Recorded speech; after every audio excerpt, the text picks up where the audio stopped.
You? Good. Okay, great. Hi, everybody, and thank you very much for joining us. And thank you to the people in the room for joining us. I am very pleased to present Dr. Linda Campbell, who's joining us from the University of Antwerp. She also has an affiliation with the University of Ghent in Belgium.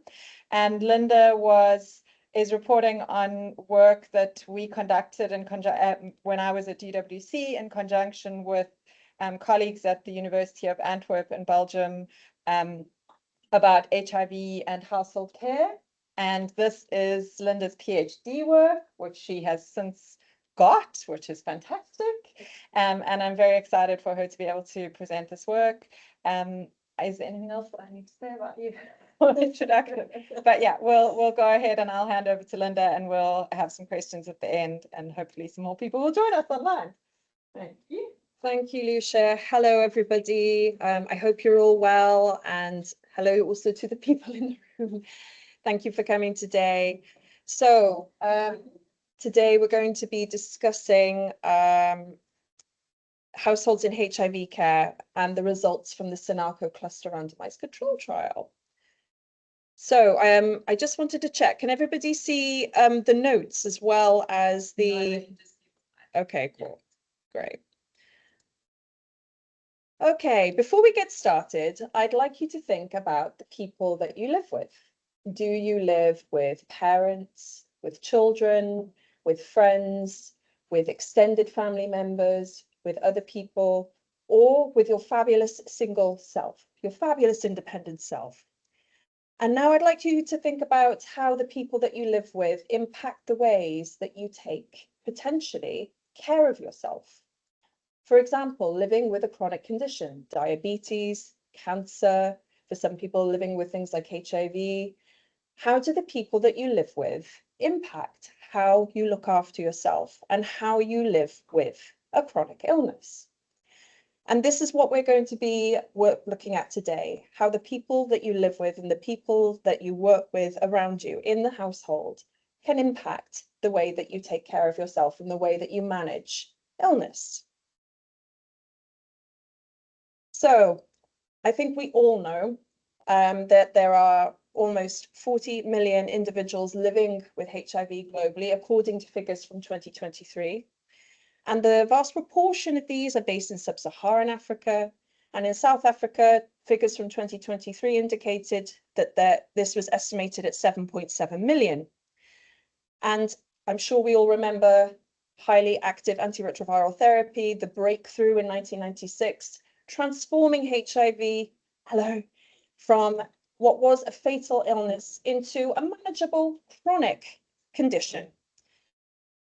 And of course, advances since then. 2016 came the introduction in South Africa of universal test and treat, which meant that previously, whereas individuals had begun ART when the CD4 counts were very low, they then began as soon as they were diagnosed, if they felt that they were able to.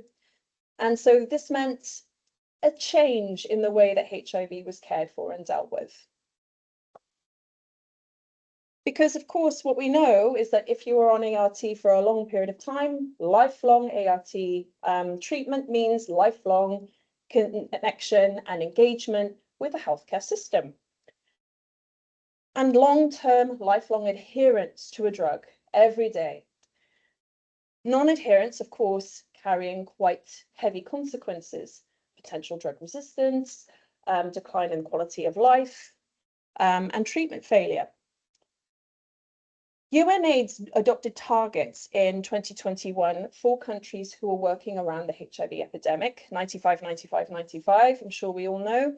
95% of people living with HIV are diagnosed, 95% of those are on treatment, and 95% of those are virally suppressed. Figures from 2022 indicate that progress towards these in South Africa, really, really impressive, a little uneven. Further efforts are probably needed. And this is where public health interventions play a key role. Now, of course, health programs and engagement with health services, particularly in different contexts, require health personnel, require people to carry out services and people to engage with communities. And in 2026, the World Health Organization report on the critical shortage of health workers that many countries face, I think resonated with many here in South Africa. You know, the health system is under strain from a lack of infrastructure, lack of resources sometimes, a shortage of health personnel, such as many countries face. And of course, the impact of the HIV epidemic too. And so task shifting approaches become increasingly critical in these contexts. Task shifting indicating that tasks, medical tasks and functions are shifted from higher level personnel in the workforce, for example, doctors, to lower level force workers, for example, nurses, lay workers, and so on, tasks that can be shifted from these roles. In 2007, the World Health Organization published guidelines around this, particularly for countries dealing with the HIV epidemic, including the importance of community health workers. Now, community health workers have been here in South Africa for a long time, fulfilling a really vitally important role. And they often function as the bridge between communities and healthcare facilities. So, for example, around health promotion, health education, psychosocial support, and performing small roles and functions as well. So they really are a really vital part of the workforce and a part of the HIV response. However, evidence around the effectiveness of community health worker programs has been mixed. There is some evidence that indicates that community health worker programs have been incredibly important in supporting ART adherence of people living with HIV. There is also other evidence that came out in 2014 that indicated that the effectiveness of community health worker programs in supporting ART adherence was impacted by the quality of the household environment, which indicated that if household environments were open, were supportive, and so on, then the effectiveness of the community health worker programs was greater than if the household environment was not supportive, and so on. Further research building on that came up with the concept of the HIV competent household. So this, to quote the quote that is on the slide, is a household where they build a context in which more effective HIV management is possible by making prevention and treatment part of daily life in the household. And 5 dimensions of HIV household competency were identified. It's listed on the slide. Creating safe spaces to talk and discuss HIV and HIV treatment, sharing knowledge about HIV treatment care, taking ownership as a household, collective ownership. So, okay, this is something that we all deal with here, and it's not just your problem to deal with on your own over there. Building solidarity within households. Okay, this is something that we're all dealing with. And receptivity to outside support from, for example, community health workers. Okay, so what don't we know? Well, we realized that we needed further knowledge about how external shocks, for example, the COVID-19 pandemic, impacted households as context for ART adherence, the role of household functioning and support in the context of universal test and treat, and whether household level factors were associated with the mental health of people living with HIV, and how we can strengthen household functioning and household environments to improve ART adherence and leverage these household interventions to improve community health worker interventions. So there are a few things that we needed to know. And so we worked on these during the SINAKO intervention, which I will come to in just a minute. Now, obviously, we drew on 4 theoretical frameworks for this. So the socio-ecological model, many of you will probably be familiar with this. It basically places HIV and ART adherence behavior within multiple interconnected layers. And this provides the overarching structure for the analysis of the data from SINAKO. And so we have the individual at the bottom, at the center, really, and then these outward layers that indicate how patterns of ART adherence and HIV risk overlap and are interconnected. We also drew on intersectionality theory, which recognizes that people living with HIV occupy multiple social positions shaped by, for example, age, gender, and this shapes access to power and resources and care. The individual family community model ensures that there is the household layer, the family layer, the household layer, which are overlapping but not quite overlapping contexts and ideas, that really brings out this kind of micro-social environment of the household. And then we have household HIV competency, which we discussed just now, which really operationalizes how all of these things come together within the environment of the household. So, to analyze households as context for ART adherence, quantitative data from the SINAKO trial was used. Okay, so what was SINAKO? It was a cluster randomized control trial that evaluated a household ART adherence intervention with people living with HIV.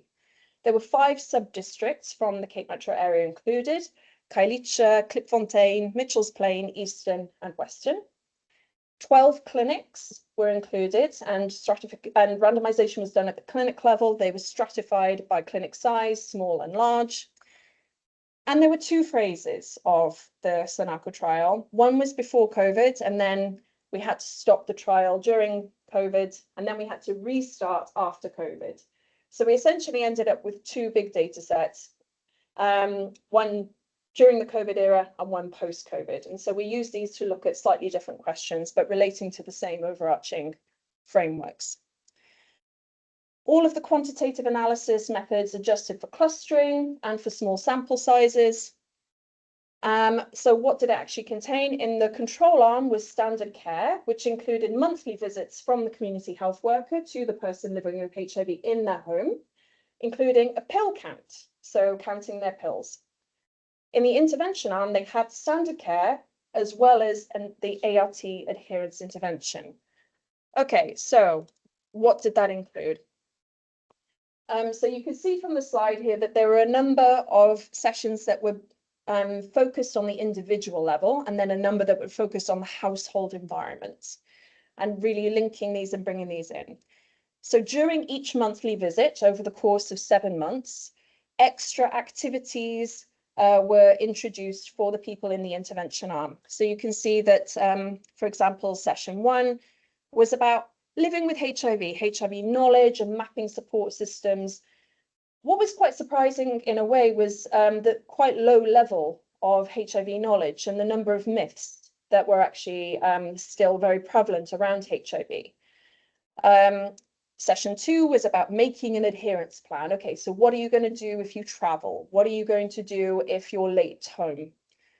Session 3 was around healthy communication, how to communicate in a supportive manner within the household. Session 4 was about disclosure, of course, focusing on safe disclosure. Is there somebody safe in the household that you could disclose to? Session 5 was around HIV competence in the household, promoting knowledge and support in the household. Session 6 was living positively, fostering ownership, taking ownership of HIV. And 7 was about looking into the future and making a care plan for adherence beyond the intervention. And people were allowed to bring in a household member if they felt that they could do so and they were able to do so and it was safe to do so.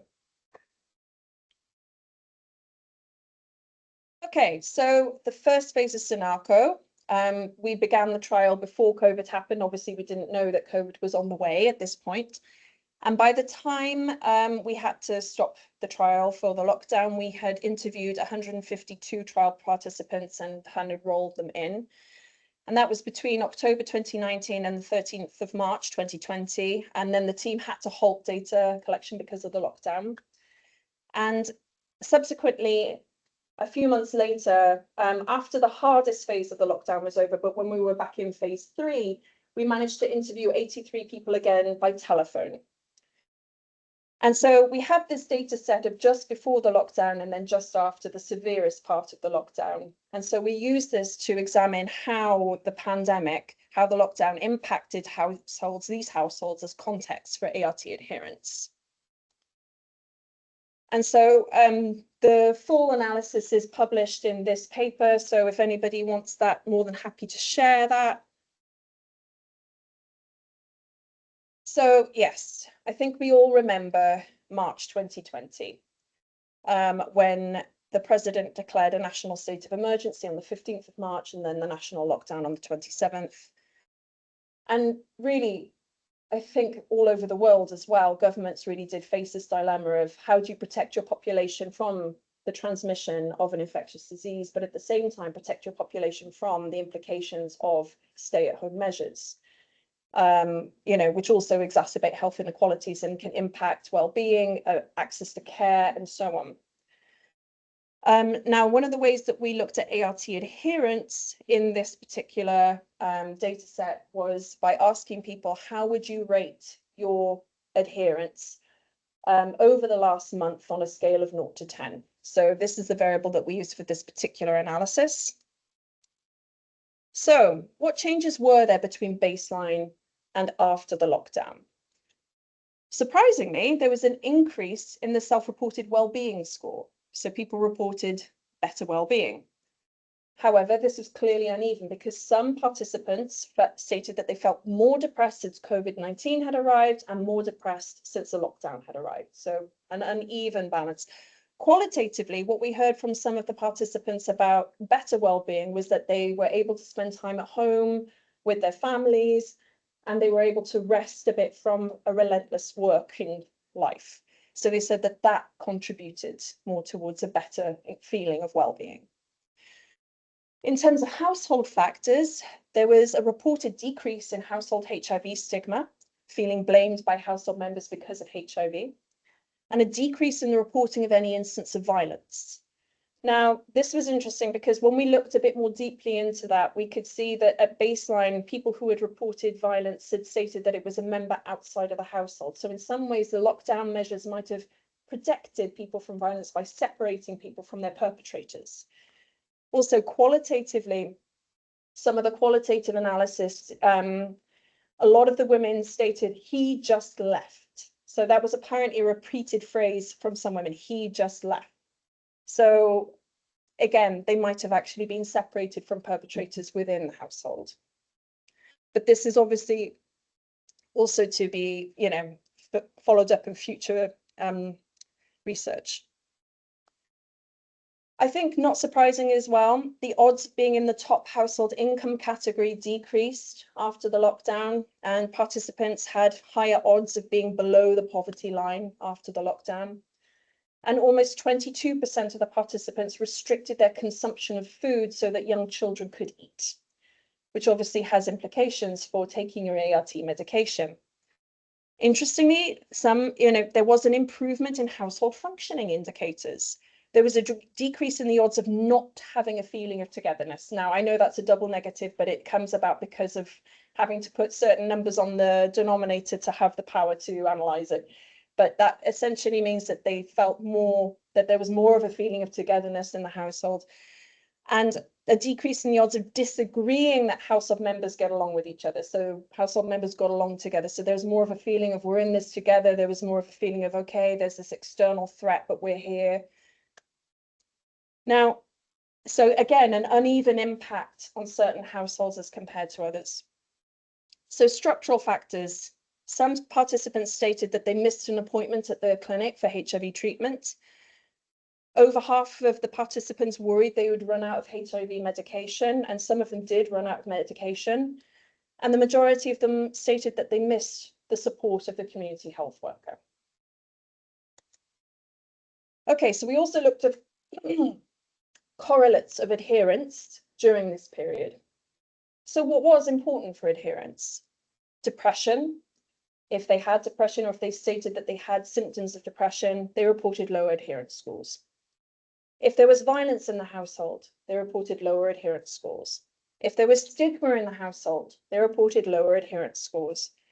And lower household functioning, lower adherence scores. So people living with HIV whose household members did not work together to solve problems, lower adherence scores. And also food security. So people living with HIV who rarely restricted food consumption to feed young children had higher adherence scores. So food insecurity, worse adherence. Structural factors. This was sort of weak statistical evidence, but again, the the sample size is very low, so that probably also plays into it.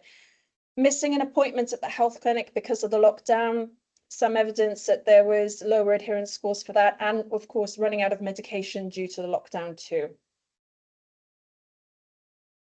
So overall, the lockdown in South Africa resulted in a massive social and economic reorganization here in South Africa, which impacted ART adherence in both positive and negative ways.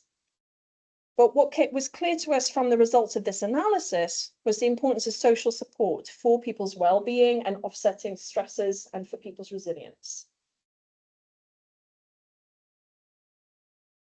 Okay, post-COVID, we were then able to restart the SINAKO trial and recruited a whole new sample of participants. At baseline, we recruited 316 people living with HIV from 12 clinics, again, and this was between May 2021 and May 2022. And so we used this baseline data to look at adherence and at household and functioning in the context of universal test and treat, and as well as whether household level factors were associated with depressive symptoms. At endline, we managed to follow up with 192 people living with HIV. And we use both of these to examine the outcome of the intervention itself, as well as looking at household HIV competency.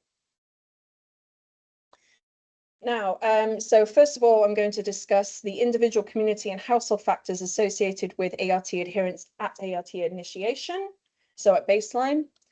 And that is published in full in this paper. Happy to share that with anybody afterwards. So for this analysis, we looked at ART adherence using two variables. So self-rated adherence again from 0 to 10, but also how many days in the last 4 days did you miss one or more of your pills? So two measures of adherence. So for the variable self-rated adherence, so rated from 0 to 10, what was important for ART adherence after initiation? At the community level, higher levels of stigma in the community meant worse ART adherence. At the household level, psychological and emotional household violence meant worse adherence. And better household support meant better ART adherence. At the individual level, male participants reported lower ART adherence, and reinitiating ART, so having previously defaulted, meant lower adherence scores. So that's interesting because that's right after ART initiation again, so reinitiating, and they already state that they feel that they have worse ART adherence. So for the other variable, the number of days where pills were missed. At the household level, again, better household support meant better ART adherence. Interestingly, higher household asset index scores were also associated with more days when pills were missed. Now, when we looked at that in a bit more detail, we did see that higher household asset index scores were associated with higher numbers of household members. So that could mean that, resources are pooled so that there are more assets in the household, but then you also have less privacy to adhere to your medication. I was also talking to some of the community health workers the other day, and they also stated that there could be a sense of status in a community. Okay, so we need to present ourselves like this, so we are less able to talk and be open about our status. But that's something interesting that could be further researched. At the individual level, higher levels of education and better HIV knowledge meant fewer days that pills were missed. So, ART adherence at therapy initiation is associated with individual, community, and household factors. Interestingly, household support was the only one associated with both of the adherence variables in this analysis. One of our interns, Emily, also looked at mental health and ART adherence using the same baseline data set. And so these are the results of her analysis. So people living with HIV have an elevated risk of depression. And this is estimated as affecting up to 36% of people living with HIV in sub-Saharan Africa. And of course, depressive symptoms pose a barrier to effective ART adherence. Now, to date, the majority of research focuses on individual or community level factors or interventions associated with mental health and depression. And the intermediate household level does remain largely overlooked. So her research therefore focused on these household level factors and depression amongst the people living with HIV in our baseline sample. So again, just a quick reminder, 316 people in our baseline set across the 12 health facilities. Depression was measured with the validated PHQ-9 questionnaire, which looks at severity of depressive symptoms and occurrence. She looked at individual level variables such as age, gender, personal stigma, comorbidities, and ART side effects, because these were stated in the literature to be important. Household level variables included social support, family functioning, household HIV competency, and violence. Her results indicated that within our sample, 32.3% reported mild symptoms of depression and 15.8% reported moderate to severe. Interestingly, ART side effects were strongly associated with symptoms of depression. So, suffering side effects was, has an impact on your mental health. At the household level, greater social support was significantly associated with lower depression scores. So, and yes, again, exposure to household violence positively associated with depressive symptoms. So, of course, more violence, higher levels of depression. And together, individual and household level factors explain 35% of the variance in depression scores. So what do we draw from this? The household is a meaningful environment that can shape the mental health of people living with HIV. Interestingly, ART side effects was a very strongly associated factor with symptoms of depression, which suggests that acute clinical stresses are particularly important during treatment initiation. And so proactive monitoring and management of side effects may help reduce depression at this very critical stage, which could support long-term ART adherence. And HIV care can benefit from integrating household dynamics into its assessment and treatment design. And lastly, we're going to look at the impact of the SINAKO intervention on ART adherence, looking at the data that we got at baseline and endline from the second phase of SINAKO. And this is currently under review, but we've just had comments back, so it's probably going to be published shortly. So we basically looked at whether there was a difference between intervention and control arms in outcomes like ART adherence, household HIV competency, etc. And we had several measures of ART adherence. So self-rated adherence from 0 to 10, we've already seen. Number of days were pills were missed in the last 4 days.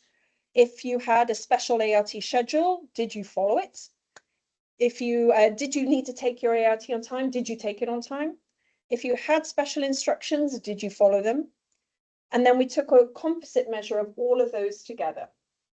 We also looked at correlates of household HIV competency.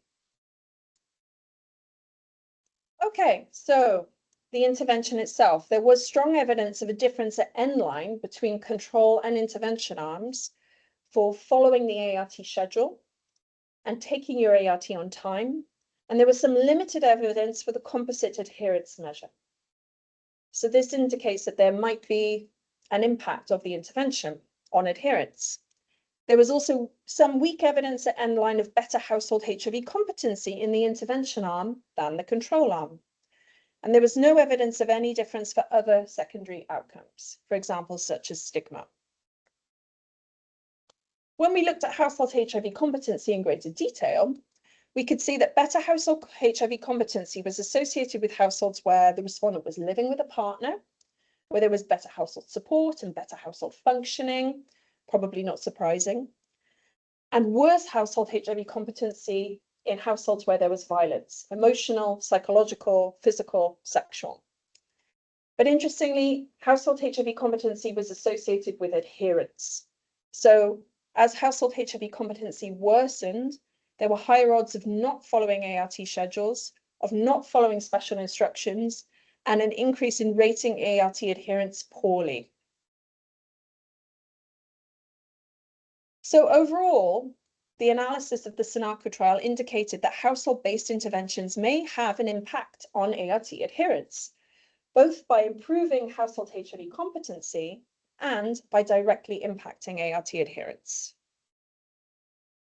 So what are the key takeaways from all of this analysis? Households play a critical role in the ART adherence of people living with HIV, and adherence is influenced by multiple interconnected factors, from the individual to the household, community, and structural factors. For example, gender, mental health, education, stigma, violence. Household economic strain, particularly during the COVID-19 period, strongly affected adherence by limiting food, transport, privacy.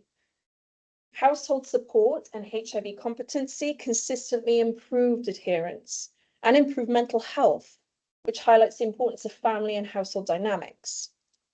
Stigma at household and community levels undermined support and adherence and eroded trust and access to care. And health system weaknesses, such as drug shortages, underscore the need for stronger and more reliable systems. Okay, so what can we do with this? Well, integrating the household level into HIV policies would be important, recognizing households as dynamic sites of care. Community health worker training, stigma reduction programs, and equipping organizations with household HIV competency frameworks could be useful. And household level interventions should focus on strengthening internal communication and facilitating safe disclosure. Interventions and programs should support people living with HIV in navigating household environments as part of ART adherence planning. And future research should incorporate the household level into intervention and research planning and execution. I'm sure we all remember January 2025, where the US government froze all foreign aid funding. USAID is no more. And as a new age of ART treatment dawns and its external funding reduces dramatically while South Africa prepares for the launch of NHI, this moment of transition perhaps offers an opportunity to shape HIV care. Thank you very much.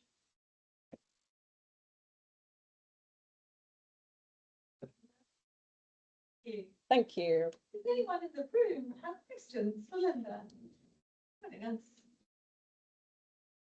Yeah, go ahead. Very interesting, thank you. Thank you. A few things. So it strikes me that you focus on HIV adherence, but the same could be said of TB adherence and NCT adherence. So there might be benefits that you can't measure. Absolutely. Household competence seems to be good, but things that do and could have benefits. So it's a different thing. But you did have one slide. I saw the notes.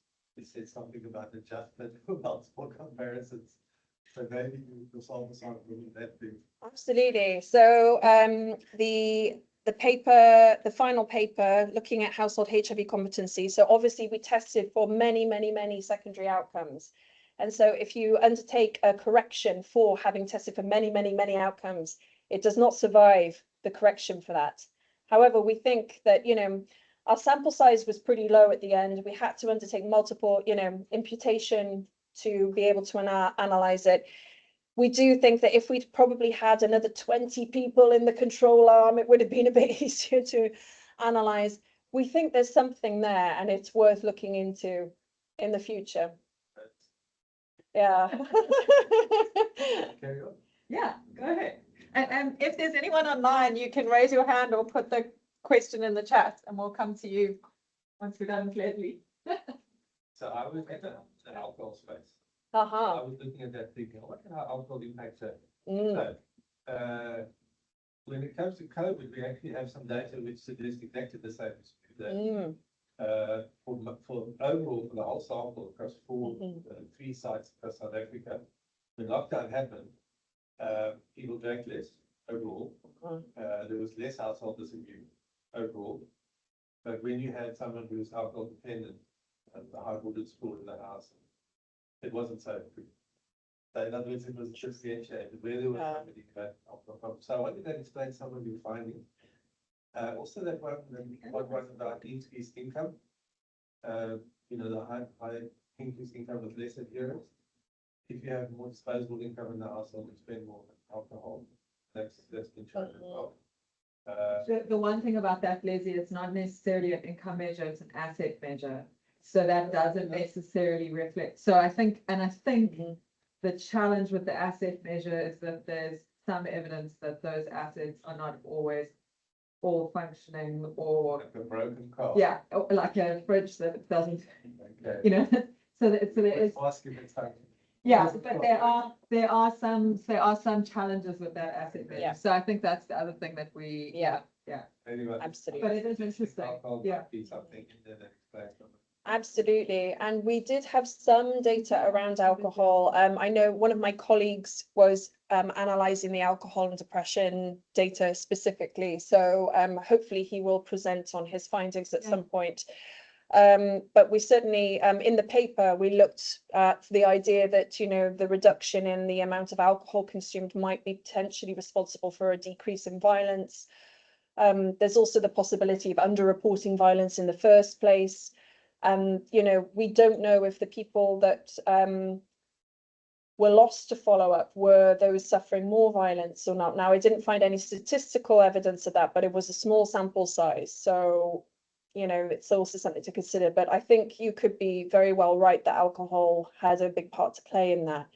And yeah, as you just said, the asset index, yeah, it's super interesting, but yeah, it's not a perfect measure. You know, the assets are quite sort of heavy and slow moving, much more so than income, for example. And it doesn't really say anything about people's decision-making power over assets as well. So, you know, there's further analysis to do around that, but yeah, it was an interesting finding. But your point about the alcohol is really well taken. Yeah. We do have audit data, and Anton is supposed to have analysed that audit data, so it will be interesting to see. We haven't seen it yet. So Increased coalition. yeah. It's only coalition. No. It's 5 districts, Western, Eastern, yeah. Mitchell's Plain. Mitchell's Plain. In the Yeah, it's the whole, yeah. So we can chat if that data hasn't been analysed, then it's, you know, we could see if there's something to give us. Yeah, that would be fascinating, actually. But yes, I think he's coming to the end now of his analysis, so that would be fascinating. But yeah, I think you could be absolutely right that alcohol plays a big part in this. It's a complex picture. Yeah, and there's alcohol and substance as well. Yeah. In there. So, any other questions from you? Thank you for a very good presentation. Mine is on depression. Maybe I might have missed it. For the type of questions that you asked, you said they were more happier, so, but generally, I think most people were depressed. So what type of questions were you asking them in relation to COVID itself? Yeah, absolutely. So we added a few questions to the COVID questionnaire that's related specifically to COVID and to the lockdown. So we asked, have you felt more depressed since the start of the COVID-19 pandemic, and have you felt more depressed since the start of the lockdown? I think that was about the right wording, of course, translated and so on. And so that was there was a Likert scale response to that. And then we had obviously the depressive scores, PHQ9. yeah, PHQ9, which is a validated questionnaire for measuring depressive symptoms. So yes, it shows the uneven impact of the lockdown, really, because some households where there was probably already more of a supportive environment could draw on that and show resilience to outside external stresses, whereas households where there is already friction, you know, probably weren't able to cope so well with external stresses. But what we found indicated that in all instances, really, household support is very instrumental in forming resilience to outside shocks, for example, you know, such as the COVID-19 pandemic. And that can really form a barrier. What was also interesting is that I did some analysis on the impact of the intervention at that point. Now, bearing in mind, most people had only received 2 or 4 sessions of the intervention, so not very much. But what we found was that in all of the intervention clinics, adherence went up, whereas in all of the control clinics, adherence went down. So it indicated some impact of the intervention even at that point. It wasn't something that we really focused on at that point because so little of the intervention had been implemented at that point. But that was also quite an interesting finding as well in terms of what we later found as well. But that it was a very special time, really, COVID, in the fact that the intervention might have supported them in a very particularly stressful period. And later on, it was kind of more normal life. So, yeah, further research to be done. We also had some anecdotal evidence that the community health workers in the intervention arm specifically kept in touch with their patients via phone. And although there was some in the control arm that also continued, which is another sort of support for that, the intervention. And you followed lockdown. No, we had started it already in the however many that had in both the intervention and control group. We'd started and then we then stopped. But they maintained contact because we thought we would pick up again at some point through March, April, May until we sort of knew that we weren't going to pick up again. And actually some of them kept in contact post intervention. We didn't re-enroll those people, we enrolled new people into the new intervention. So yeah, it was an interesting time. Any other questions? Yes, no one was planning for a pandemic. No, certainly not. Are there any questions online? You're welcome to unmute or share in the chat.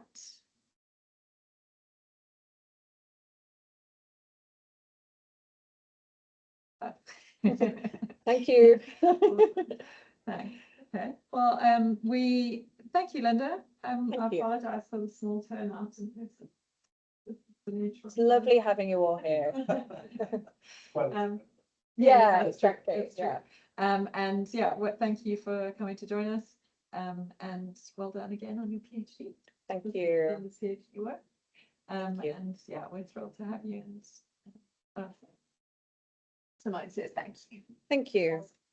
All right, lovely. Thank you, everybody. Dave, you're someone 15 minutes. Thank you, Linda. Lovely. Thank you. No, expecting you.